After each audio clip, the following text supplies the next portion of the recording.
Nvidia a sorti une petite boîte qui fait pas mal de bruit en ce moment, le DGX Spark. Bon, sur le papier, ça a l'air d'être un concentré de puissance avec un design super soigné, mais alors le prix, il est juste exorbitant. Du coup, la question se pose. Est-ce que c'est un monstre de jeu qu'on n'a pas compris ou est-ce que c'est carrément le futur de l'informatique qui se cache sous nos yeux? Allez, on va essayer de percer ce mystère ensemble. Quand on voit un prix pareil, forcément, le premier réflexe, c'est de se dire « Ok, ça doit être la machine de jeu ultime ». Mais voilà, Nvidia nous dit « Non, ce n'est pas du tout fait pour ça ». Alors, est-ce que c'est juste une occasion manquée monumentale ou est-ce que cette machine cache en fait un objectif bien plus ambitieux? C'est exactement ce qu'on va décortiquer maintenant. Alors pour commencer, on va se pencher sur la fiche technique. Parce que honnêtement, avant même de parler de ce qu'on peut en faire, rien que les chiffres, ils racontent déjà toute une histoire. Le premier chiffre, et celui qui fait un peu mal, c'est le prix. 4 200 €. Pour vous donner une idée, c'est bien plus cher qu'un PC de jeu déjà très haut de gamme. À ce niveau de prix, on n'attend pas juste de la performance, on attend une véritable promesse. La promesse d'un truc absolument exceptionnel. Et une des raisons de ce prix, la voilà. La machine embarque 128 gigaoctets de mémoire unifiée. Alors qu'est-ce que ça veut dire concrètement? Imaginez un immense réservoir de mémoire ultra rapide que le processeur et la carte graphique se partagent directement, sans aucun intermédiaire. C'est tout simplement colossal, on ne voit jamais ça. Et ça continue. Nvidia annonce que cette petite boîte est capable de délivrer une puissance de calcul de 1000 teraflops. Oui, 1000. C'est ce qu'on appelle un pétaflop. Juste pour remettre les choses en perspective, il y a quelques années à peine, pour atteindre ce genre de puissance, il fallait une salle entière remplie de serveurs. Et là, Nvidia a réussi à mettre tout ça dans une boîte qui tient sur un bureau. C'est assez fou. Et au-delà des chiffres bruts, il y a l'objet en lui-même. C'est clairement une pièce de luxe. On a cette couleur hors champagne, une qualité de fabrication qui fait vraiment penser à du Apple.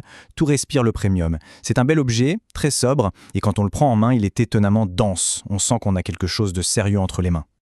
Bon, maintenant, passons à la question que tout le monde se pose, évidemment. Avec une fiche technique pareille, qu'est-ce que ça donne dans les jeux vidéo? On a voulu savoir, on est allé voir. Et là, on tombe sur le premier gros obstacle. Un obstacle de taille, son architecture. Le Spark, il tourne sur une architecture ARM, un peu comme les Mac récents. Sauf que la quasi-totalité des PC de jeu, eux, sont en x86. C'est un peu comme essayer de mettre du diesel dans un moteur essence. La plupart du temps, ça ne marche juste pas. Et dans la pratique, c'est exactement ça. On a essayé d'installer des jeux via Steam et on s'est heurté à un mur. La très grande majorité de la bibliothèque refuse de se lancer tout simplement. Le système d'exploitation du DGX Spark est trop spécialisé pour ça. Mais au milieu de toutes ces incompatibilités, il y a une énorme surprise. Un seul grand jeu a accepté de se lancer, Cyberpunk 2077. Et là, attention, il a tourné à une moyenne de 109 images par seconde en QHD, notamment grâce au DLSS de Nvidia, cette technologie qui utilise l'IA pour améliorer les perfs.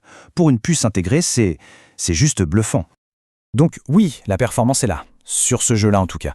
Mais est-ce que ça justifie de dépenser 4 200 € pour une machine qui, au final, ne fait tourner qu'un seul gros jeu? Pour un gamer, la réponse c'est même pas non, c'est absolument pas. C'est clair, il y a autre chose. Le but n'est pas là. Bon, si ce n'est pas une machine de jeu, alors à quoi elle sert? Il faut se tourner vers sa vraie vocation. Et c'est là vraiment que cette machine révèle tout son potentiel et sa véritable raison d'être.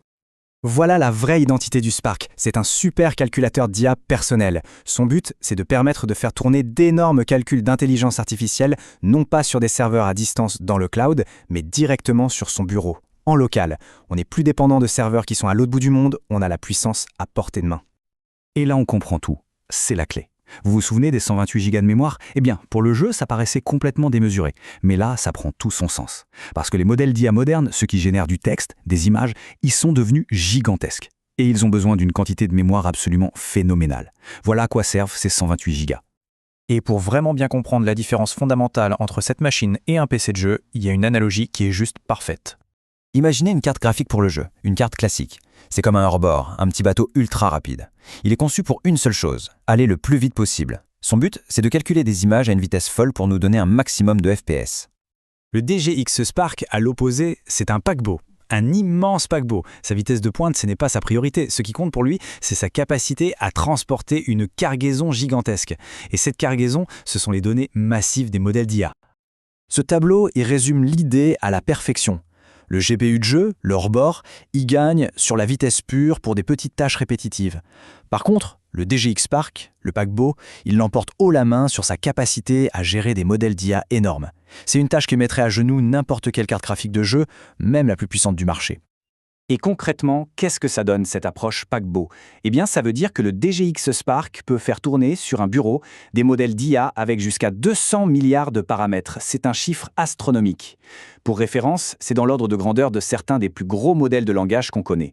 C'est ça, sa vraie superpuissance. Alors, au final, quel est le verdict? C'est pour qui cette machine? Et surtout, qu'est-ce que ça nous dit sur l'avenir?